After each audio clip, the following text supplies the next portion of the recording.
संख्या भारी उसकी उतनी हिस्सेदारी। तो ये कैसे संभव है आज के संविधान के युग में? ये क्या संभव है? बिल्कुल होता है।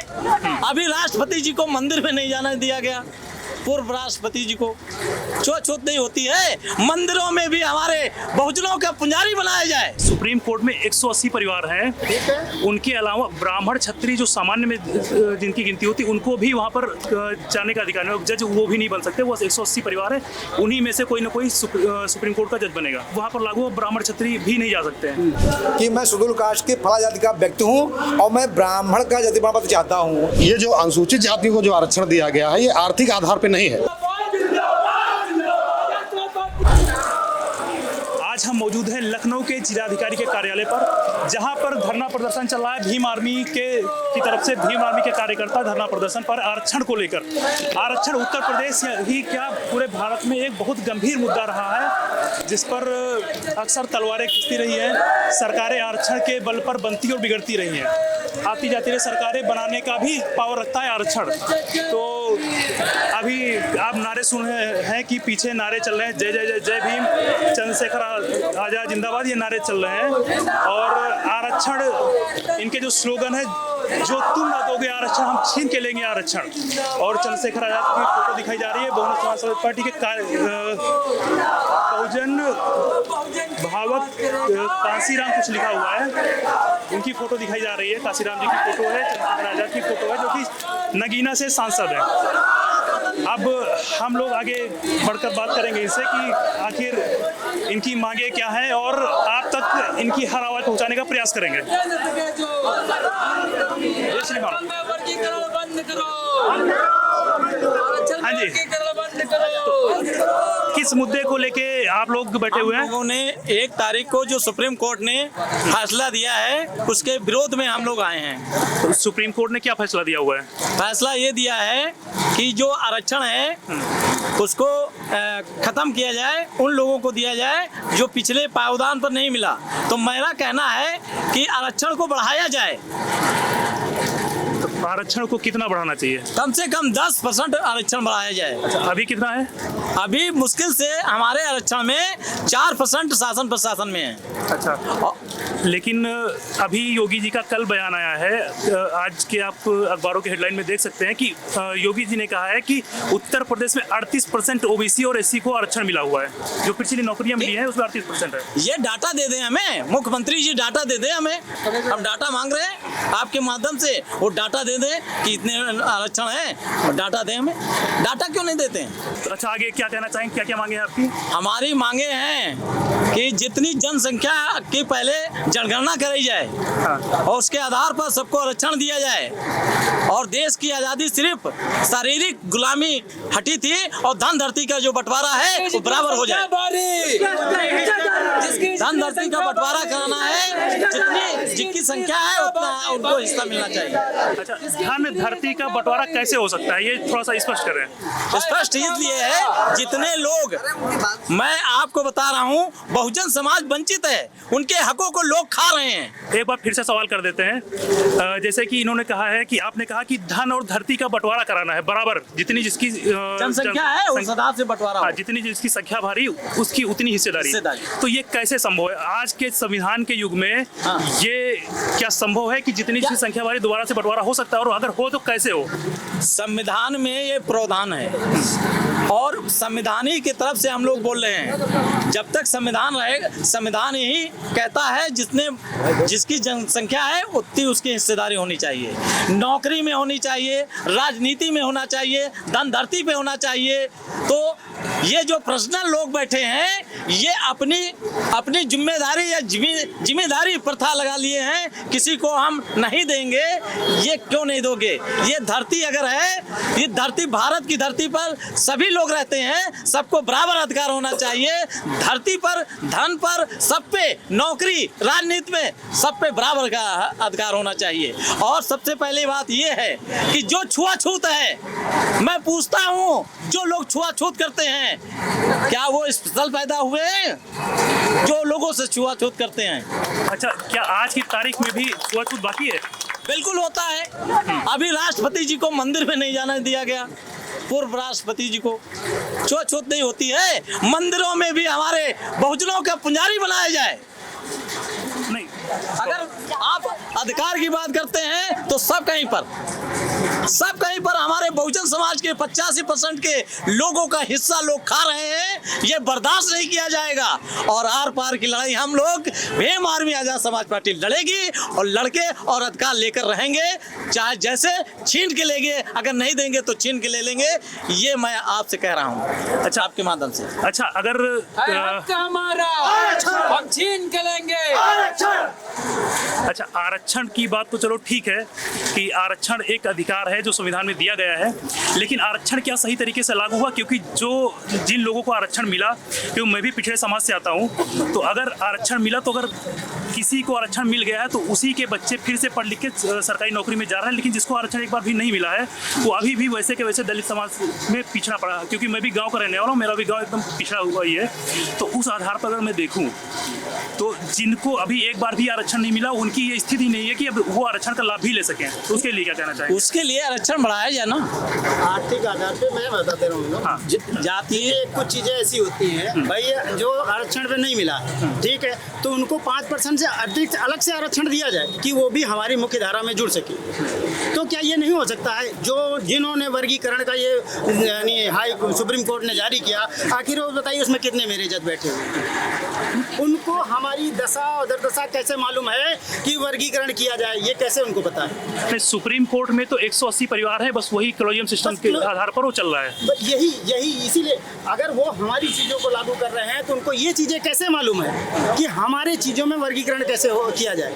लेकिन ये सिर्फ बहुजनों को बांटने के लिए क्योंकि आज से 78 साल पहले से जो राजनीति चली आई है, बहुजन को बांट के जो राजनीति कर रहे थे, आज भी 78 साल बाद हम जब यूनिटी बना रहे हैं, एकजुट हो रहे हैं, तो उनको ये चीजें बड़ी खल रही हैं। इसलिए उन्होंने ये चीज की। आज फिर उन्होंने वही मुद्दा अपना दिया कि बहुजन एक जगह ना इकट्ठा हो जाए और फिर उसको डिवाइड कर दिया जाए। इसलिए बहुजन जो है निचले तत्वों को वर्गीकरण का क्या मतलब है? भाई अगर आप वर्गीकरण करना चाहते हो, हम कह रहे हैं आप करो, हमारा जितना है उतना रहने दो। आप अतिरिक्त जो नीचे से नीचे पायदान पे है, जिनको आरक्षण नहीं मिला है, उनको 5% या 7% अलग से दे दो, बराबर मुख्यधारा में ला दो। अगर हम उसके लिए विरोध करें तो आप बताओ। अच्छा, जैसे सुप्रीम कोर्ट की बात की तो पहले एक चीज थोड़ा सा स्पष्ट करना चाहेंगे। सुप्रीम कोर्ट में 180 परिवार हैं, उनके अलावा ब्राह्मण क्षत्रिय जो सामान्य में जिनकी गिनती होती है, उनको भी वहाँ पर जाने का अधिकार है। जज वो भी नहीं बन सकते, वो 180 परिवार है, उन्हीं में से कोई ना कोई सुप्रीम कोर्ट का जज बनेगा। एक तो वहाँ पर लागू ब्राह्मण क्षत्रिय भी नहीं जा सकते हैं। अब आरक्षण तो वहाँ पर बहुत दूर की बात है। हमारा कहने का मतलब ये है, आरक्षण का जो वर्गीकरण हो रहा है, हम कह रहे हैं ठीक है, आरक्षण जो हमारा आरक्षण जितना है उतना हमको रहने दिया जाए। जो निचले पायदान पे हैं हमारे लोग, गरीब तबके लोग जैसे जो भी हैं, उनको अगर नहीं दिया जा रहा तो ये आरक्षण को और बढ़ाया जा सकता है। 5-7% उनको अलग से आरक्षण दिया जा सकता है कि हमारी वो मुख्य धारा में आके जुड़ सके और बराबर का हमारे साथ चल सके। ये वर्गीकरण का मतलब आप हमको एक चीज बताएं, वर्गीकरण क्या चीज है? वर्गीकरण यही है कि हमारी बिरादरी को सब बिरादरियों को बांटना चाहते हैं। जैसे वो आज से 75 साल पहले लड़ाते थे, आज भी वही वर्गीकरण करके हमको फिर आपस में लड़ाना चाहते हैं। अच्छा, जो लोग आरक्षण जैसे अभी कभी 27% है, कहीं 18% जैसे भी है, इस आरक्षण में जो लोग एक बार लाभ ले चुके हो, क्या उनका फर्ज नहीं बनता है कि वो अपने अगले जो वंचित भाई हैं उनको भी आरक्षण का लाभ लेने दिया जाए? बिल्कुल बनता है और देते हैं। आप ये बताइए, जब तक आप शिक्षा सामान्य नहीं ले पाएंगे तो आप बताइए आरक्षण में कैसे आप भागीदारी ले सकते हैं? जो निचले पावदान पे हैं, मैं कहता हूं उनको मुख्य धारा में लाइए। ठीक है, मुख्य धारा में जब आप लाएंगे, हमारा जितना है उतना रहने दीजिए आप। उनको मुख्य धारा में लाने के लिए उनको 7%, 5% जितना आपके बढ़ सके उतना आप उनको दे दो, हमारी बराबर में वो आ जाएंगे। आगे उनको भी उससे चांस मिलने लगेंगे। हमने शिक्षा ली, हम अगर उस मुख्य धारा में आ गए तो हमारा क्या आरक्षण खत्म हो जाना चाहिए? अच्छा, अगर सरकार ये कहे कि जिन्होंने एक बार आरक्षण ले लिया है उनको दोबारा आरक्षण नहीं मिलेगा, तो जिनको नहीं मिला उनको आरक्षण मिलेगा, तो कैसा रहेगा? है? अगर सरकार अगर हमारा 85% है, 85-15 की हो है, ठीक, तो हमारा आरक्षण कितना होना चाहिए? सीधी बात संख्या के अनुसार आप जाति जनगणना करा लो, जाति जनगणना के हिसाब से आरक्षण लागू करा दो। तो इस हिसाब से तो डॉक्टर भीमराव अम्बेडकर जी ने जितना आरक्षण की व्यवस्था की थी उतना आरक्षण अभी तक मिल रहा है। हमको नहीं मिल रहा भाई, उतना भी आरक्षण जितना लागू किया गया था उतना भी नहीं मिल रहा है। अभी 69,000 शिक्षक भर्ती में बताइए हमारे हक अधिकार को कौन खा रहा है बताइए। आखिर वर्गीय कोर्ट ने आगे आदेश दिया, इतने संवैधानिक लड़ाई लड़ने के बाद कोर्ट ने आदेश दिया। आज बताइए अभी वो कोर्ट ने यहाँ आदेश दिया, अभी वो सुप्रीम कोर्ट चले जाएंगे क्योंकि हर चीज उनके पास है। नहीं, योगी सरकार का बयान है कि हाई कोर्ट का जो आदेश है उसके विरोध में वो सुप्रीम कोर्ट नहीं जाएंगे। कौन? योगी जी का बयान वो आप अभी देख रहे हैं ना, अभी वो कह रहे हैं नहीं जाएंगे। उन्होंने बहुत सी ऐसे स्टेटमेंट दिए कि हम ये चीज नहीं करेंगे और घूम फिर के वही चीजों करते हैं क्योंकि वो करते नहीं करवा देते हैं। अभी किसी न किसी को बैठाल के वहाँ करवा देंगे और इस मैटर को फिर वो बचा देंगे क्योंकि उनका तो हमेशा का नियम यही रहा है कि अगर हमारे लोग मुख्यधारा उसमें अगर आना चाहते हैं तो उनको ना आने दिया जाए। अगर यही चीज आज से पहले हुई थी और सबको मालूम है कि आरक्षण में घोटाला हुआ था, ठीक है, मगर फिर भी आज बताइए इतने सालों से बच्चे वहाँ लड़े और पड़े रहे, कम से कितने साल 12 साल आंदोलन किया, बताइए क्या किया वो योगी सरकार ने? आज तक कुछ किया नहीं किया। तो आज अगर कोर्ट ने उनको फैसला दिया है तो उनको लागू क्यों नहीं किया जा सकता है? जी वकील साहब, आपने तो LLB की होगी तभी वकील बने। जी चैनल के माध्यम से आप सभी को मेरा क्रांतिकारी जय भीम। जहाँ तक मेरी आवाज़ इस चैनल के माध्यम से जाएगी और मेरा ये कहना है कि अगर आरक्षण पे आप बार बार क्षति पहुँचा रहे हैं, उसको कमजोर करने की कोशिश कर रहे हैं, तो 10% जो आरक्षण ले रहे हैं वो भी तो खा रहे हैं, तो उनके ऊपर भी तो सवाल होने चाहिए। जो जनरल कैटेगरी के लोग हैं उनके ऊपर भी सवाल होने चाहिए, उनको ऊपर भी वर्गीकरण होना चाहिए। जिस तरह से यहाँ पे अत्याचार हो रहा है, हमारे लोग दिन के दिन रोज मारे जा रहे हैं, काटे जा रहे हैं, FIR तक नहीं लिखी जाती, उनके खिलाफ कभी कोई कार्रवाई क्यों नहीं होती? और हमारे समाज तो सालों से गुलाम रहा है, कितना शोषित रहा, वंचित रहा, आज तक लोगों ने कभी आवाज नहीं उठाई। कभी इन्होंने कहा कि नहीं इनको पदोन्नति में आरक्षण छीन लिया गया, फिर 69,000 भर्तियाँ हुई, उसके खिलाफ कभी नहीं बोले वो। अच्छा, वकालत में कितने % SC OBC होंगे? वकालत में? हाँ, क्या सवाल कर रहे हैं आप? वकालत में कितने % SC OBC होंगे? ये गणना करना मुश्किल है क्योंकि पूरे भारत का मसला है। तो नहीं, यहाँ पर आपकी यूपी में, हाँ, लखनऊ में लमसम बताना बड़ा मुश्किल है। यहाँ तो आरक्षण नहीं, यहाँ तो हाँ बिल्कुल आरक्षण नहीं है यहाँ पे, लेकिन जातिगत भेदभाव हर क्षेत्र में दिया जाता है। अच्छा, ये भी मैं कहना चाहूँगा कि मैं कभी भी अधिवक्ता हमारा सब भाई है, हमारा भाईचारा हमेशा बना रहेगा, उस पर आप सवाल ना करें तो ज़्यादा अच्छा है क्योंकि हमारा किसी से व्यक्तिगत किसी से हमारी लड़ाई जा रही है ना कुछ है, हमारी विचारधारा की लड़ाई है जो सिर्फ आरक्षण के खिलाफ है। नहीं, हम चाहते ये हैं कि भाई अगर आरक्षण की बात हो रही है, जहाँ पर आरक्षण नहीं वहाँ पर हमारी क्या स्थिति है? भाई अगर SC और OBC समाज की बात की जाए तो जहाँ पर आरक्षण नहीं वहाँ पर क्या स्थिति? क्या वहाँ पर हम लोग अपनी जो 85% की बात हो रही है उतने हैं हम लोग? नहीं, देखिए पहली बात तो पहले जड़ की बात करते हैं। हमारे समाज के लोग आज भी गंदा नाला साफ करते हैं और मरा हुआ जानवर उठाते हैं। उनको जब जिसकी जड़ ही कमज़ोर हो वो आगे क्या बढ़ेगा? हमें तो हर रास्ते पे कांटों से बिछाया जाता है, हमें तो एक जातिगत जो भेदभाव है आज भी सामना करना पड़ता है। अभी मैंने देखा है कि आप साउथ में कभी जाइए तो केरल साइड में कभी निकलिए तो देखिए कि जब अगली जाति के लोग वहाँ होते हैं, आज भी हमारे समाज के लोग पैदल चलते हैं नंगे पैर, जहाँ पे वो बड़े समाज के लोग जिनका मैं नाम नहीं लेना चाह रहा हूँ, तो ठाकुर ब्राह्मणों के द्वारा जो चीज़ें होती हैं आज भी प्रथा बना हुआ है कि वो उनको खाट पे बैठने की इजाज़त नहीं, मूँछ रखने की औकात नहीं। आपने सुना होगा कि मूँछ रखने पे कई बार कांड हो गए, उनका गला काट दिया गया, मार दिया गया। दलितों पे अत्याचार आज भी नहीं रुक रहा है जो सदियों से चला आ रहा है। तो आरक्षण जो है हमारे लिए एक बहुत बड़ा हथियार है जो बनने वाले काशीराम बाबा साहब की वजह से है और हम चाह रहे हैं चलता रहे क्योंकि उससे हमारे मूवमेंट जो है वो सेफ रहेगा, मजबूत रहेगा। अच्छा, आरक्षण के साथ साथ आरक्षण की जो आपकी डिमांड हो तो है, अगर आरक्षण समान शिक्षा और मुफ्त शिक्षा की बात की जाए, जहाँ पर शिक्षा का अधिकार समान और सबसे प्रमुख रूप से जो हमारे छोटे बच्चे हैं उनको मुफ्त शिक्षा और उच्च शिक्षा मिले, इसके बारे में अगर देखिए शिक्षा के क्षेत्र में आप भी अवगत होंगे कि 18% टैक्स जो किताबों पे लगाया जा रहा है और शिक्षा एजुकेशन को बढ़ाया जा रहा है। गरीब और शिक्षित जो मजदूरी करने वाला इंसान है जो 300-500 रुपये रोज कमाता है वो अच्छी एजुकेशन दिला सकता है। एजुकेशन के क्षेत्र पे उनको अच्छा काम करना चाहिए और अगर वो यदि चाहते हैं कि दोबारा सत्ता में आए तो आपको बढ़ चढ़ के हिस्सा लेना चाहिए और दलित, पिछड़े और आदिवासी लोगों के लिए और ज़्यादा जागरूक होना चाहिए और उनके लिए अच्छा काम करना चाहिए। लेकिन लेकिन ये तो मैं देख रहा हूँ जब से सरकार आई वो क्षति पे क्षति पहुंचाई जा रही है और हमने यहाँ लोगों को कमजोर किया जा रहा है। वो कभी नहीं चाहते कि हम शिक्षित हो और आगे बढ़े। अच्छा, शिक्षा में अभी एक जिसको लोग क्रांतिकारी कदम बोल रहे थे, थंब इम्प्रेशन वाला, मतलब डिजिटल अटेंडेंस। तो डिजिटल अटेंडेंस का इतना विरोध हुआ, धरना प्रदर्शन हुए कि सरकार को वो फैसला वापस लेना पड़ा। क्या उससे कुछ लाभ होना था? कोई लाभ नहीं हो रहा। हमारा कहना सीधे सीधा अपने जो हमारी यूपी की गवर्नमेंट है उससे मेरा एक रिक्वेस्ट है कि आप क्षति मत पहुंचाए। जैसे ST SC के लोगों को जिस तरह से कमज़ोर किया जा रहा है उसके खिलाफ जो अभी ये क्रीमी लेयर का और जो वर्गीकरण का जो मामला चल रहा है उसको हटा दिया जाए। और जो शोषित वंचित समाज है उनके पास कोई मजबूती नहीं है। जिस तरह से आप खुद देख रहे होंगे कि लगातार चीज़ें चेंज की जा रही हैं और बढ़ाया जा रहा है, तो इसको ख़त्म किया जाए। अगर दोबारा ये सत्ता में आना चाहते हैं तो ऐसा ना करें, सत्ता तो बदलती रहती है। हम आर्थिक रूप से मजबूत हो रहे हैं तो हमको डिवाइड कर रहे हैं आप, वर्गीकरण कर रहे हैं, बंटवारा कर रहे हैं आप। क्या सामाजिक स्तर पर हमारा जो है विकास हुआ है? अभी बिहार के एक आदमी ने अपना लेटर लिख करके माननीय प्रधानमंत्री जी को सौंपा कि मैं शेड्यूल कास्ट के फला जाति का व्यक्ति हूँ और मैं ब्राह्मण का जाति प्रमाण पत्र चाहता हूँ, कृपया मेरा जो है प्रमाण पत्र ब्राह्मण जाति का जारी करने का कष्ट करें। तो क्या ये सरकार दिला पाएगी? हम शेड्यूल कास्ट के हैं, हम नहीं छड़ लेंगे, हमको ब्राह्मण का सर्टिफिकेट दिलाइए, हम मंदिर में मठ के मालिक बनेंगे, बिठाइए मंदिर में, बिठाइए हमको। 1 अगस्त 2024 को माननीय सुप्रीम कोर्ट के 7 जजों के द्वारा इसमें 6 संबंध 1 के बहुमत से निर्णय पारित किया गया।